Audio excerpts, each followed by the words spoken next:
Well, good morning, everybody. My name is Jesse. I'm here with Exploring by the Seat of Your Pants, and I know we've got a lot of familiar faces in the crowd today, but we've got a lot of newbies too. And so if you are new to us, we are all about bringing conservation, adventure, and science into classrooms around the world. And we do about 40 to 50 broadcasts every single month featuring the coolest scientists and explorers on planet Earth. We've had astronauts, we've had cave divers, we've been live with baby sloths, and all those are great. But this today, what you're joining in for, is the most popular program we have had all year long. And some of you might know what we're going to be talking about today, but I will introduce our speaker in just a minute to find out why. But first, a quick little logistical note. We are going to have a Kahoot today. So between our talk and our Q&A, if you want to play along with a little 4-question quiz, you can pull up that game pin as a separate tab. We're going to be doing that in about 25, 30 minutes, just an extra way to test your understanding and have some fun. Now, as many of you may know, April 8th, we are having an eclipse crossing all of North America. It's this really exciting opportunity to see one of the coolest natural phenomena on planet Earth. And so we didn't want to leave you guys hanging. We wanted to bring in the world's coolest eclipse chaser, one of the most enthusiastic people we've ever had on the broadcast, David Makepeace. He is the eclipse guy. He has seen over 25 of them on all 7 continents. There's only 7 continents to go to see an eclipse, and he's been to every single one. So today, we're going to join him to find out what a total solar eclipse is, how you can see it, learn about why it's so special, and maybe encourage you to go see it yourselves if you're not in the path of totality. So without further ado, I'm going to welcome in David. You guys are in for such a treat. And David, welcome back to the broadcast, man. So nice to have you on today. Thank you very much. You guys know me. I'm an eclipse guy, and I've been chasing eclipses for a long time. I love eclipses, and I love talking about eclipses. And I've decided that I've seen so many eclipses that I'm now never going to take these off. I'm just going to wear these all the time, and I'm never taking these off. Of Maybe course, not. The only trouble is that I can't see anything. If you look at the sun directly with these, it's perfectly safe and you can see the sun. But everything else, where I look down here, it's completely black. So at least for this morning, I'm going to take these off. But you're all going to need a pair of these by the time April 8th comes, when the big total solar eclipse comes across North America. So make sure that you've got a pair of those ready to go.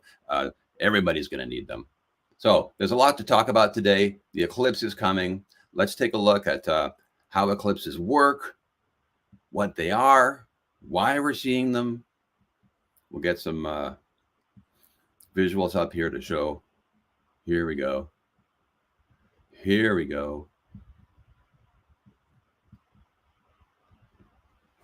Wants to work. It's thinking about it. There we are. Look at that.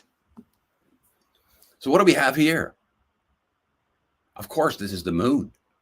Now we're talking about solar eclipses today. We're talking about solar eye safety, the way you need to protect your eyes when you're looking at the sun. And of course, everything we hear about is that this is a solar eclipse.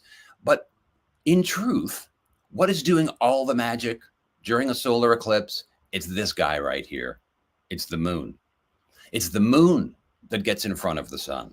It's the moon that blocks the sun's light so that you can see what's happening around the atmosphere of the sun.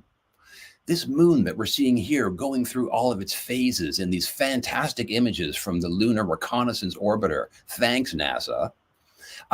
It's the moon that does all the magic. It's the way that the moon moves in all of its mysterious ways. If you can see it here, as the different months go by through all of the phases, the moon rocks back and forth. It comes closer. It gets further away. The moon is the most dynamic thing that we have in space orbiting the Earth. It's the most dynamic object. It's constantly changing. And you guys know this because you've seen the moon in all of these different phases. But just keep in mind that as we talk about a solar eclipse, it's the moon that's doing all the amazing stuff that allows us to see a solar eclipse. So keep that in mind. So let's take a look at exactly what a solar eclipse is, just the basics. I think we all basically know by now what a solar eclipse is. So here's an animation that shows you essentially what's going on. Here comes the moon. It's moving along in its orbit just like every day. And then, it moves right in front of the sun and it blocks the sun out for a couple of short moments. And then the moon just keeps going. That's what the moon does. It moves along in its orbit as it's going around the Earth. But on this special day, when solar eclipse happens, the moon moves right in front of the sun. So let's take a look at this again and break it down a little bit. Here comes the moon on a trajectory to block out the sun. Now, if we just stop this here, this is what we would call a partial eclipse, because the moon is partially covering up the sun. So for many people throughout North America, whether you're in Mexico, the States, Canada, you're going to see a partial eclipse of one magnitude or another, and it'll look something like this. Either this much of the sun will be covered or that much. But for the people who are standing in the path of totality, which is what I highly recommend, which is where all the magic really flows, you will see the moon continue on its trajectory and then completely cover the sun. And this is what we're really talking about during a total eclipse. So right here, now you've got this alignment between you standing on the earth, looking up at the moon, which is totally lined up with the surface of the sun, completely blocking the sun. There's this perfect lineup between you, the moon, and the sun, and you're standing in the shadow of the moon. Everything about total solar eclipses is about you standing in the shadow of the moon. And we're going to look at that in detail in just a few minutes. So, but this animation gives you a great sense of that alignment between you and the moon and the sun for the total eclipse to happen. So if we get this going again, you'll see that the moon will just keep going. Oh, look, the total eclipse is over. The moon just keeps moving in its orbit like it does every day. And now you're back to a partial eclipse, and then a bigger partial eclipse. And then after about an hour and a half after totality, the partial eclipse will be over, and then the eclipse is done for the day. So that's just the basics of what an eclipse is. In a sense, it's very simple. It's two circles that meet in the sky, but it's much more dynamic than that. Here is a recent bit of video that I shot of what we were just seeing. So this is for real. Look at the moon moving down towards the bottom and taking out the sun. Just take a look at this real video footage. Look at the sun disappearing there as the moon covers it up. There's the last little bit. And then now that the moon is completely in front of the sun, now you have a total eclipse of the sun. So just like we saw in that animation, this is real, actual footage. And you're seeing some fantastic phenomenon around the limb of the moon there. All that pink stuff is actually on the surface of the sun. They're lined up so perfectly that you can actually see to the surface of the sun. And this is one of the reasons why total solar eclipses are so incredible to see, is that you can actually witness with your own eyes the center of the solar system. So let's take a look at why we don't have an eclipse every single month and what the circumstances need to be for us to actually see a total eclipse. So here's the moon and the earth system. So let's just pause this. You'll know that over onto the left of the screen, out of the screen on the bright side, that's where the sun is. And then you have the moon, and then you have the earth. And you can see the moon's long shadow, can't you? It's like a really long needle or a pinpoint. And that shadow is stuck to the moon all the time, just the way that the earth's shadow is stuck to the earth all the time. Now, we're not getting an eclipse in this phase because you can see that the moon is not aligned with the earth. It's too far below. The moon moves in these unpredictable or these very predictable ways, but it moves up and down. It doesn't always line up with the earth, and you need the moon to line up with the earth to get a solar eclipse. So most of the time, the moon is either too far below the earth or too far above to get a solar eclipse. So if we put this in motion, you'll see the moon moving month after month after month, and then, at very predictable times, the moon's shadow does cross the surface of the earth because we have a perfect alignment between the sun, the moon, and the earth. And if we take a closer look at it here, you can see this long moon shadow making its way across the surface of the earth. And that little pinpoint of moon shadow that you see touching the surface of the earth, that's the path of totality. That little pinpoint of shadow is exactly where you need to stand as it moves across the surface of the earth if you want to look up the shadow and see the moon right in front of the sun. So these are the celestial mechanics or the celestial geometry of everything that needs to be in place for us to see this incredible phenomenon down here on the earth. Now, the predictability of the moon shadow actually touching the earth gives us a fantastic opportunity to actually predict where the moon shadow is going to fall, so that we can understand where the moon shadow will be, so that eclipse chasers can understand where they have to be, because we have to be at the right place at the right time. If we stood in the wrong place, we would miss the total eclipse, and maybe we'd only see a partial. And partials are interesting, but they're not spectacular. Only totality is spectacular. And that's when you're standing inside the shadow of the moon as it moves along like this across the surface of the Earth. So with all the fantastic science that has developed over the last number of years, we have very, very accurate predictions of where this circular moon shadow is going to move across the surface of the Earth, so that we can go and stand there. And this gives everybody an opportunity to understand where they have to go, so that they can be at the right place at the right time. And these types of animations, based on all kinds of calculations, are very helpful to eclipse chasers and to anybody, really, who wants to stand in the right place at the right time to see the moon block out the sun. So April 8th, 2024, let's take a look at exactly what the moon's shadow path is going to look like. So already in this image, you can see that the sun and the moon and the Earth are lined up in alignment. The moon is directly between the sun and the Earth, and you can see that its shadow is being cast down onto the surface of the Earth.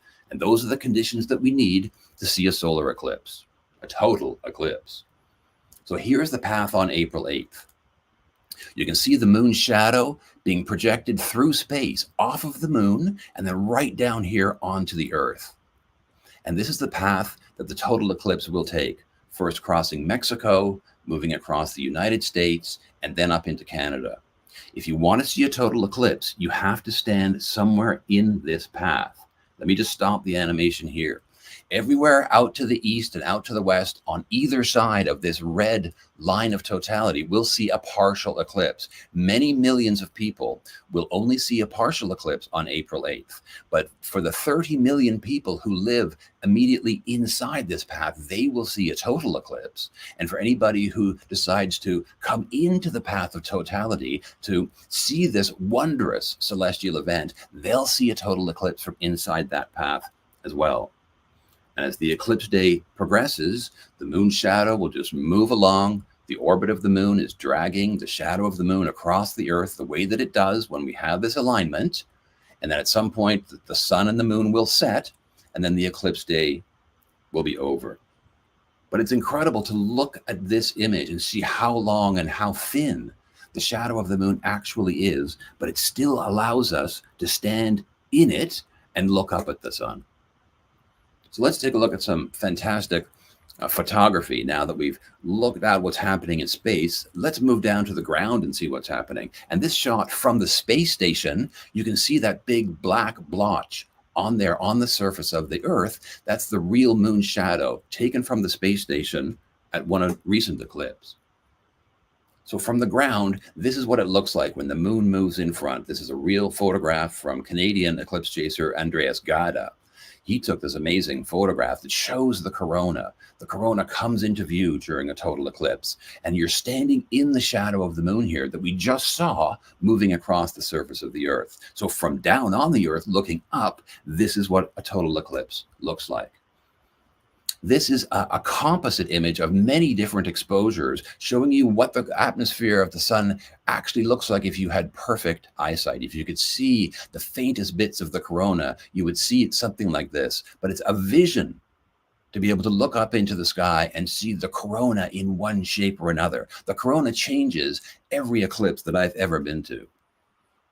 Here is a total eclipse taken from a plane. So sometimes if it's going to be cloudy on the ground, we have to get up above the clouds. And you can see that round shadow on the top of the clouds down there. That's the moon's shadow that we were just seeing. It's being projected off the moon down onto the Earth, and we're flying with the shadow to see that total eclipse. Here's another fantastic photograph of the shadow in the sky. It looks like wings.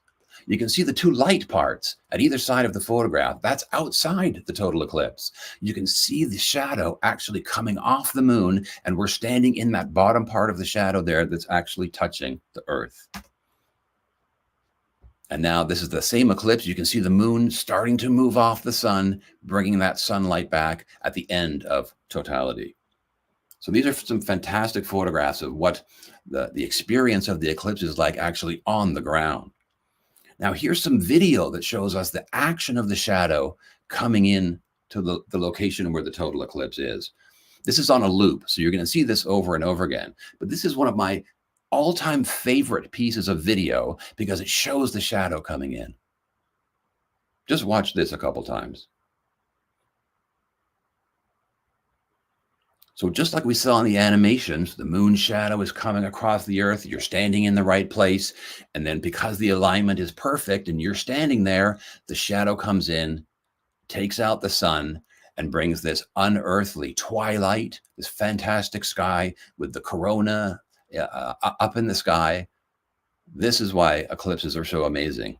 When you see this actually happen over your head, it's absolutely unreal. Here's another piece of video of some eclipse chasing I did in Indonesia a few years back. I'm standing on a volcano right there where the arrow is. Look at the shadow of the moon arrive at our location. Look at how dark that gets. Watch this again. Watch the moon cover up the sun. Boom. Now watch this time lapse again. Watch the shadow move across these clouds and then darken the horizon in the distance. How about that? Look how dark it gets. So we call an eclipse sometimes a cosmic light switch because it turns daytime into night in a matter of seconds. And on this camera, you can actually see the leading edge of the moon shadow moving through the sky. There's a total eclipse on this side, but not quite yet on that side. This is one of my favorite images from an eclipse of all time because you can see the leading edge of the shadow in the sky. There's a total eclipse on the right where it's dark, and it's not quite a total eclipse on the left behind those bushes in the trees. So this shows you the celestial mechanics or that celestial geometry that we were looking at in the animations for real, actually on the ground. This to me is one of the most exciting eclipse images that I've ever been able to get. So now that we know a little bit about how they work and what they are and the celestial mechanics responsible, let's learn a couple things with some fun solar eclipse facts. And because the moon moves in a predictable path, the way that we said, all eclipses are totally predictable. You can predict them 100, 200, 500 years into the future. You can also look back into history and find out when did they occur, because the moon moves in a way that's entirely predictable, both forwards and backwards through time. Now, I can travel the world and go see a total solar eclipse about every 18 months, maybe 2 years, somewhere on Earth. But that's how often eclipses occur. It seems like it's much more because they don't come around your place very often. But if you want to travel, you can see one on average about every 18 months.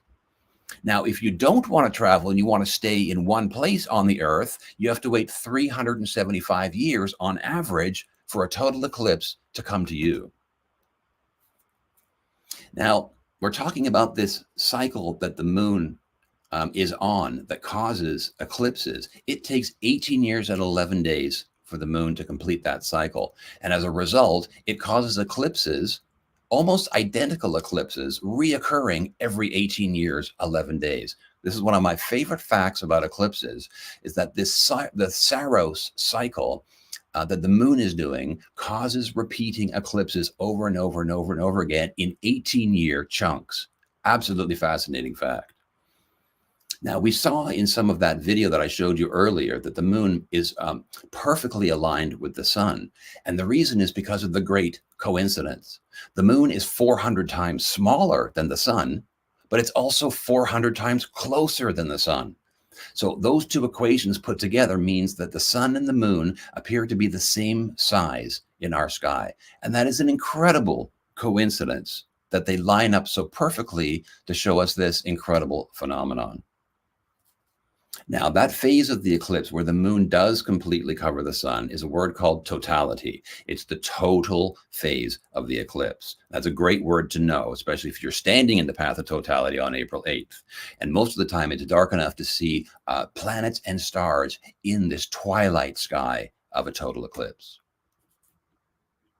Now, solar eclipses last different durations depending on all kinds of factors. But when you look at the maximum, they can only last 7.5 minutes at the most. But they're usually about 2 to 3 minutes long. So most of the eclipses that I've seen around the world have been between 2 and 3 minutes, but they could last 7.5 minutes, and I've never seen one that long yet.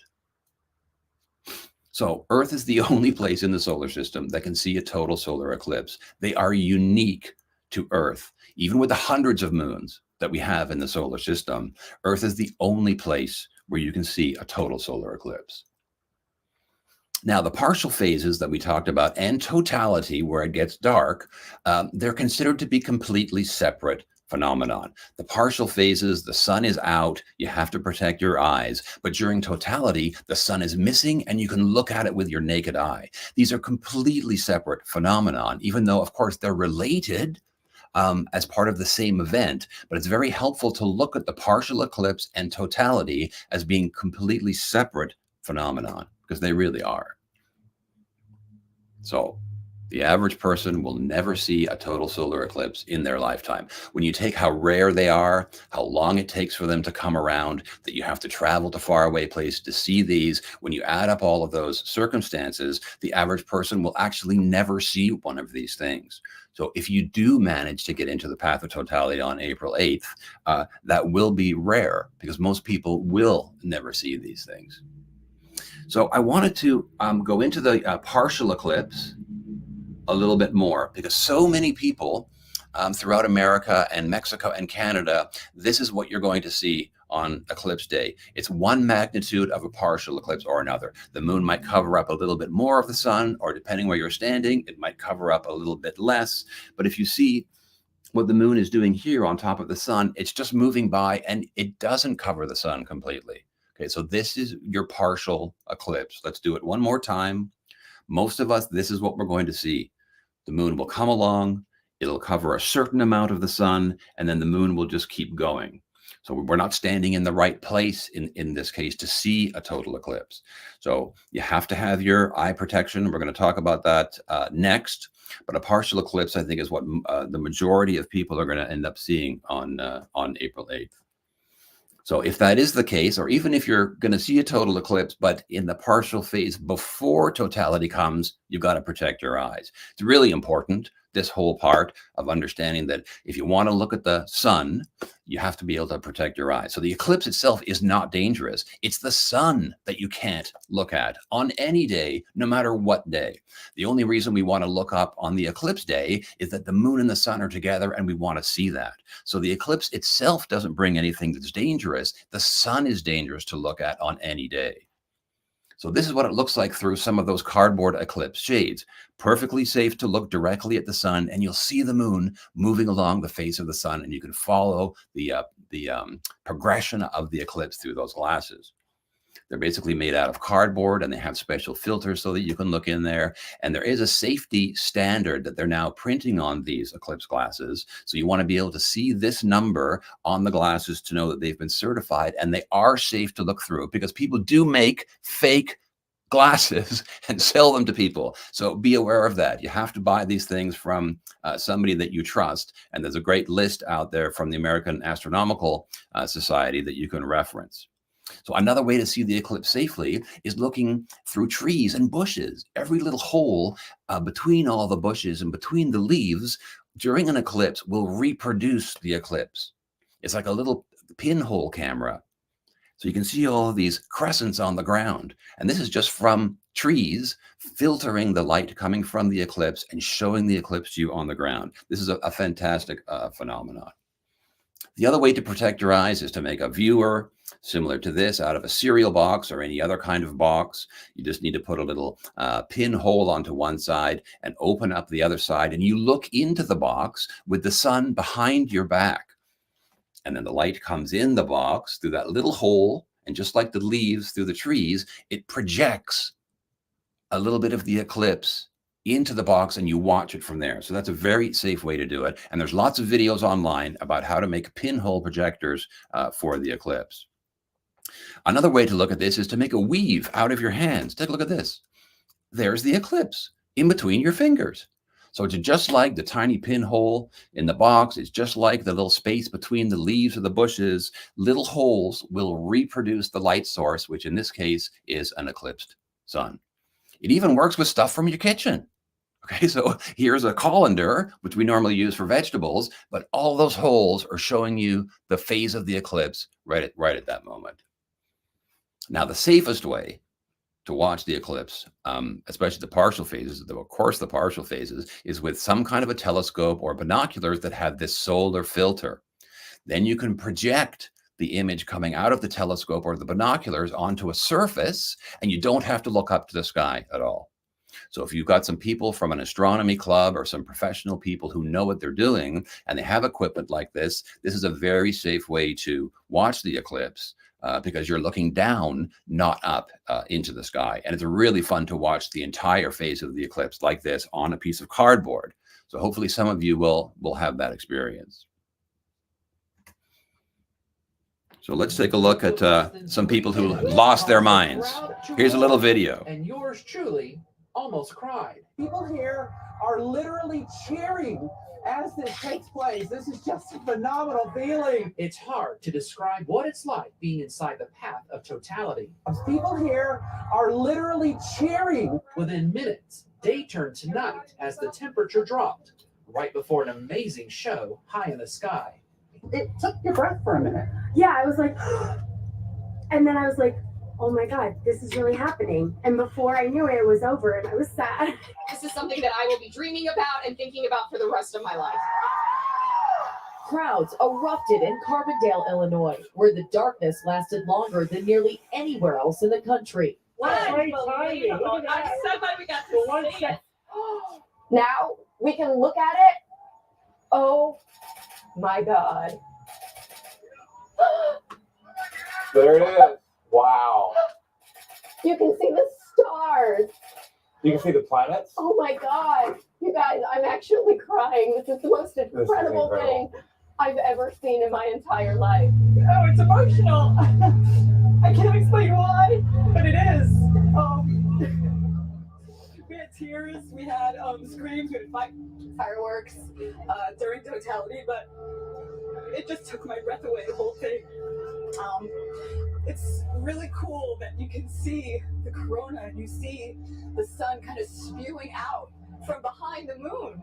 It literally took our breath away for a while. So I'm so excited for everyone to experience this. Oh my God! Oh my God, look at this diamond ring! Right in the pictures. Look real quick. This is so creepy. Diamond ring. Guys, watch out, guys. God. God. Oh my God, it's so freaking dark outside. Watch out. Watch out.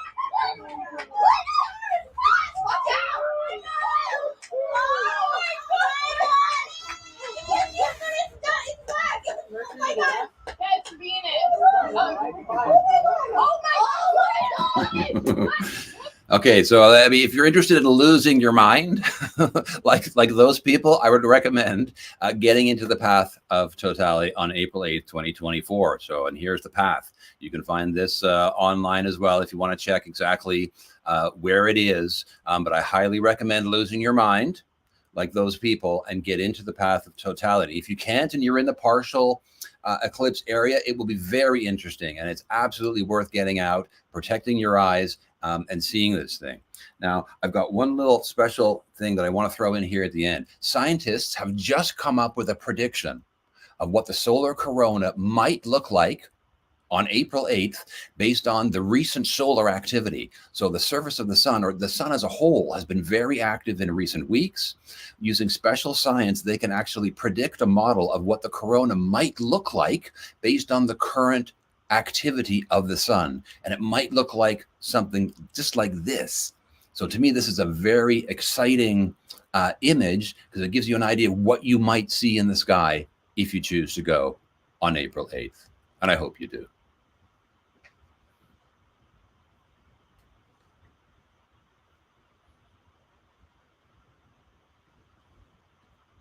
David, I'm ready to lose my mind, man. I got the glasses and everything. I'm all set up. You do? You're all set up. You're all set up. I got to go like 30 minutes south, but I'm so ready. I can't hardly Let's get them wait. on there. We can do the whole rest of the broadcast that way. Like, where are the kids? We don't know. That was spectacular. Honestly, it's so fun having you on every time, but even more special when it's so close to this incredible event happening. And so many of our classes. It's days away. It's days away. Yeah, we literally canceled one of our programs on April 8th and moved it to a different day because no one was showing up. Like, the schools are out. They're ready to go watch.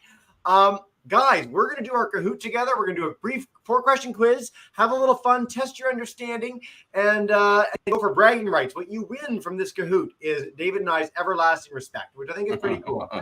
So we're going to do this, and then we're going to go to questions. Miss Kruger's class, we're heading to California first. We're going to go to all our live classes. We're going to go to our YouTube classes, so please do share your questions. We'd love to have you join. For those who are new to Kahoot, the faster you answer, the more points you get. So get in quick. On YouTube, it tends to be a little delayed, so make sure you get your answers in quickly. But let's dive in and get this underway. I'm hoping for 100 Kahooters, so sign in. You got the code. You are golden, everybody. All right, here we go. I'm also going to send the video of making a pinhole projector to everyone when we're done from NASA, so you can check that out when we're done the broadcast too. All right, a solar eclipse happens when? Is it the Earth passes between the moon and the sun? Is it the moon passes between the Earth and the sun? Is it the sun just shuts off for a bit? That sounds dangerous. Or is the atmosphere gets really cloudy? What do we think? We talked about this a lot. This is the whole beginning. Now, one of these is another kind of eclipse, which is interesting too. A lunar eclipse. But yes, it's the moon passes between the Earth and the sun. The moon perfectly blocks the sun as it tracks across the sky. A lot of you got this. You can rewatch the beginning. The other one is a lunar eclipse. All right, Bold Panther takes our lead. Not a real name. True or false? When a solar eclipse occurs, the whole planet sees it at the same time. It's not just me in Newfoundland that's going to see it. Australians are going to see this one. Antarcticans. Maybe. What do we think? What do we see? All those little tracks that our friend Dave was showing us. 70 of you in so far. It's amazing. Keep those answers coming. I think not. I think you have to be in a special place. That's the whole point. Yes, it is false. So a few of you, you'll see a partial eclipse over quite a bit of North America. But if you want that total solar eclipse experience, you got to be in the right spot. If you have a light bulb and 99% of the light bulb is covered, you still see a light shining at you. You have to cover the whole light bulb. You have to cover the whole sun to get that incredible when you lose your mind experience, which is what I want. All right. Dandy and you takes our lead. Going into question 3, another true or false one. You need special glasses to watch an eclipse. Okay, here's your hint. Here's your hint. I want everyone to get this right. Everybody should get this question right. And if you don't get it right, talk to your teacher and make sure you get it right. It's very important to get this question correct because you don't want to do damage to your eyes, right? We want to be safe when we're watching an eclipse. All those different ways you can see it. So yes, it is true. 2 of you, you do need special glasses. It's important. All right. David, here's our final question. We're going into, Danny Emu keeps our lead, barely. All right. Our final one. This is a bit tricky, and it's more than one answer is correct. But multi-select. What are some facts about total solar eclipses? 2 of these are right, and 2 of them are wrong. Which 2 are right? So they're predictable, forwards and backwards through time. One happens on Earth about 18 months somewhere. You can see one from the same spot every few years. Right where I am, I can go in 2026 and see it in 2028. Or all planets get perfect solar eclipses. We did cover all these. These are tricky. A lot of you are having trouble with this.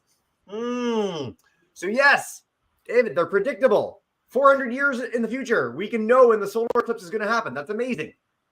18 months, approximately, on Earth somewhere. But you can't see someone from the same spot. It's every 375 years or so, right? That's crazy. So I'm going to be long. My great grandkids might be able to see one from Orion. I will not. Ever again. And it's us. Like, our moon perfectly blocks our sun. That's what makes it so special. We're so lucky to be on Earth. If we were Venusians or Martians, no total solar eclipse. It's no fun. All right.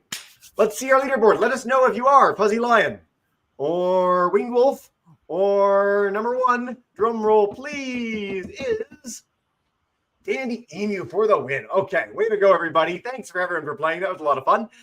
We're going to dive in with questions now. So Miss Kruger's class, I want to head to you guys first. If you want to unmute your microphone, come on in. And Miss Gallant, I'll come to you guys second. We're coming to everybody, I promise.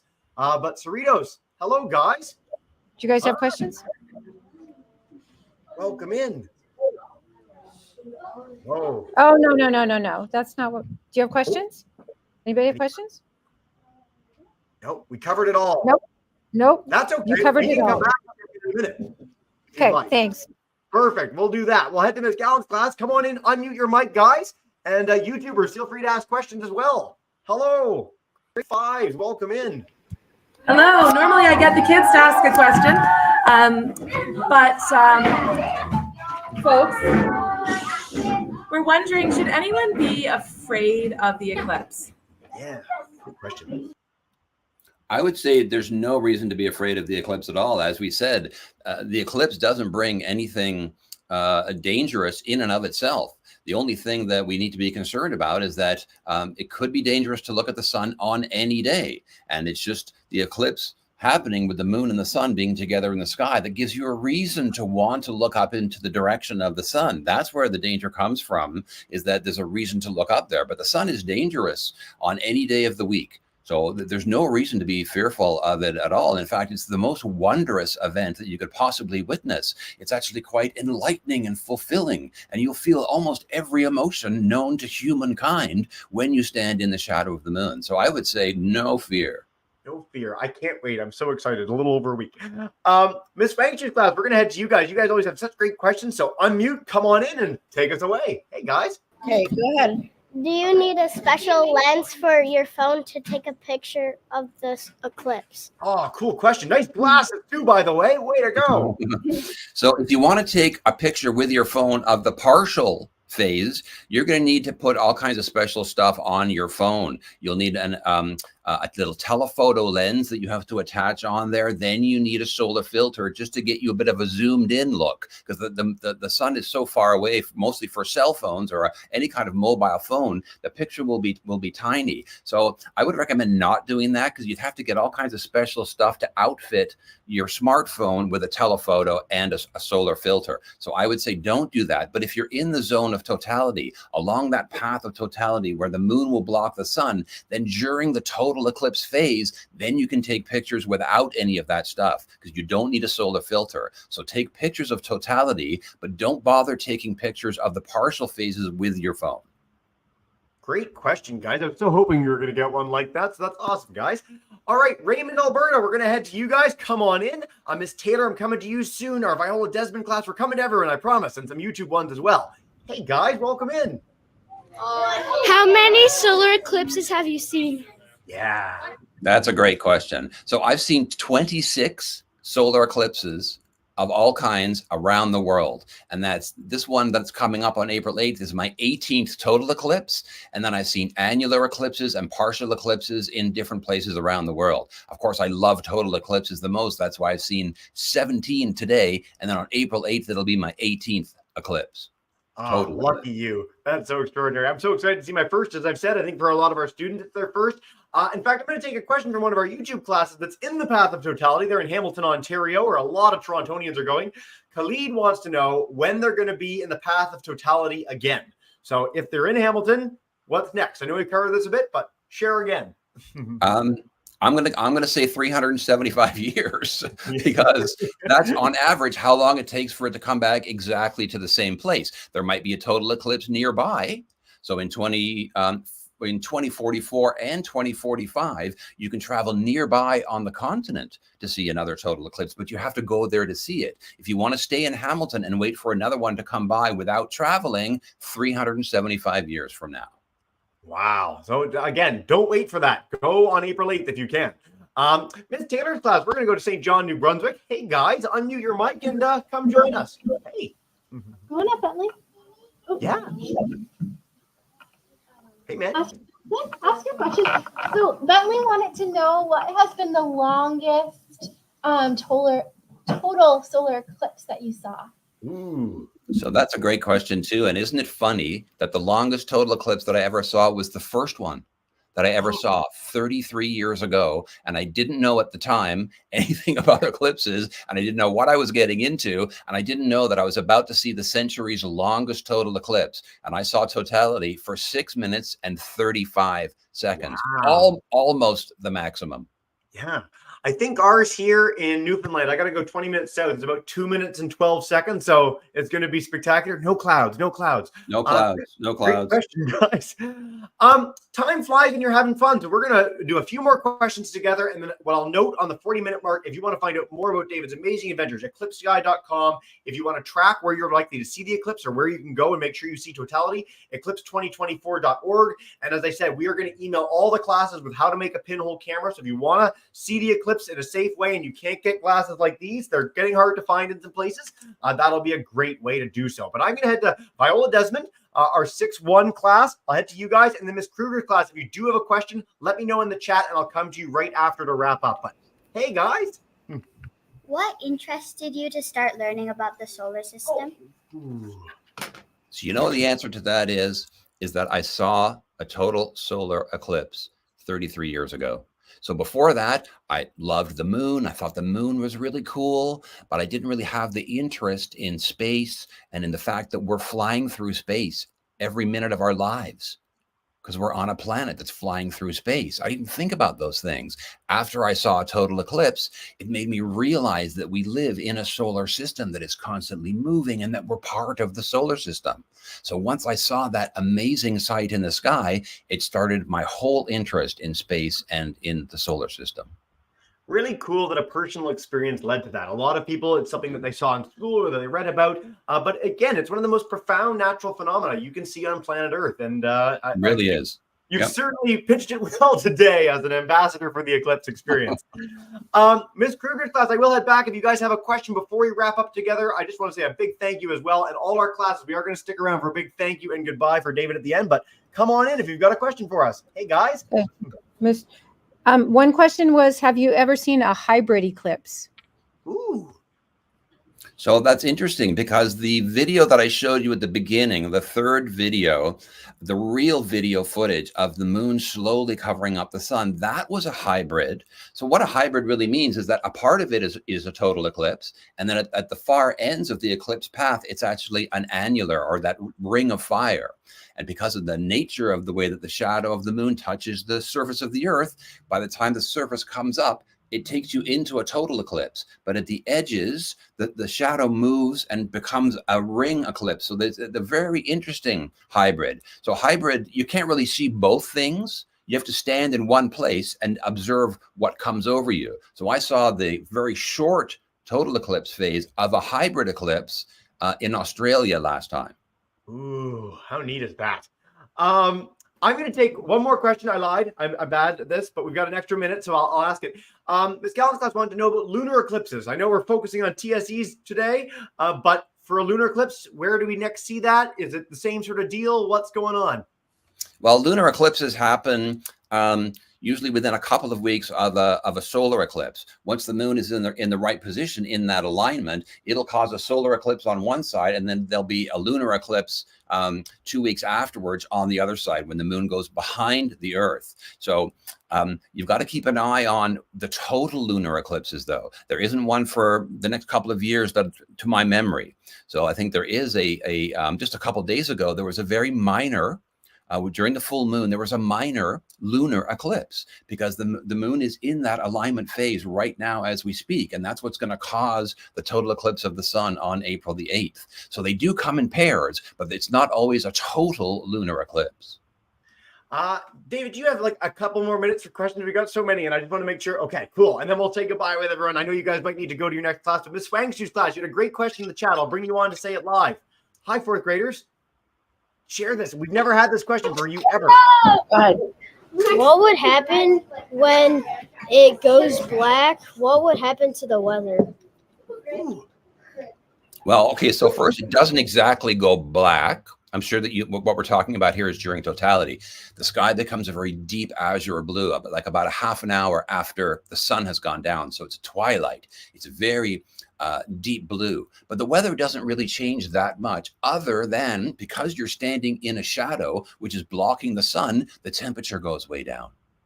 So you can lose 5, 8, 10 degrees centigrade when you're standing in the moon's shadow because, of course, the sun is missing.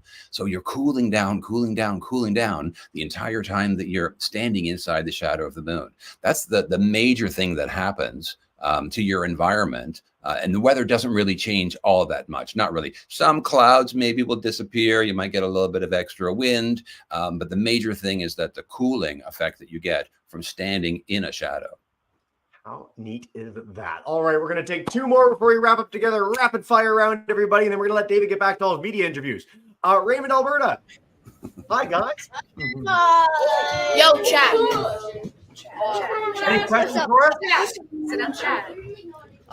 What would it look like if you're on the moon during a solar eclipse? I love this question.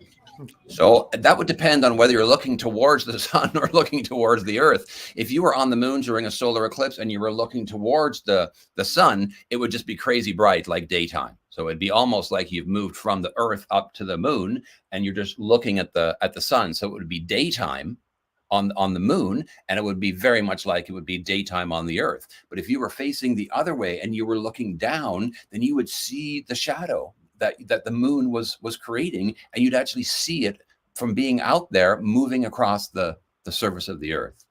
Yeah, pretty cool. That's another one we've never had before. That's awesome. Miss Taylor's class, we're going to wrap up in St. John, New Brunswick, and then we'll say farewell together. Come on in, fourth graders. Hi, guys. What would happen what would happen to an animal's vision during the solar? Ooh, I love this question. So this is coming up more and more these days. Everybody's interested in what happens to animals and animal behavior. How does the coming of the shadow and then being in the shadow of the moon, how does that affect different animals? And there's lots of research that they're trying to do about this. It's just that solar eclipses are so rare, there's hardly any chance to do any proper science. But as far as the animal's eyes, most of the time, they don't really understand what it is that's going on. They don't have the brain that we do to understand that, oh, we should be looking. So dogs and cats and other types of insects and birds, etc., they're not aware enough to look up at the sun to begin with. So there's no additional danger for animals during a total eclipse because they're not aware that the eclipse is happening. But there are effects on animals, and we're still trying to understand what those are. I'm so glad we got that question. Again, we haven't had that before in the history of the broadcast. So you guys have been an amazing audience. I can't let you sit there with the glasses on without me having them on either. Yeah, no, we can't. This is how we have to end. So 1,400 kids, big welcome in across the continent. You guys rock. I'm going to bring in all our classes to say thank you and farewell. Check out eclipseguy.com to learn even more. I'll email all your teachers. But Miss Kruger's class, Miss Swangshu's class, Raymond, Alberta, Miss Taylor's class, thank you so much, everybody. Have a wonderful day. Bye for now, guys. See you all soon. Thank you.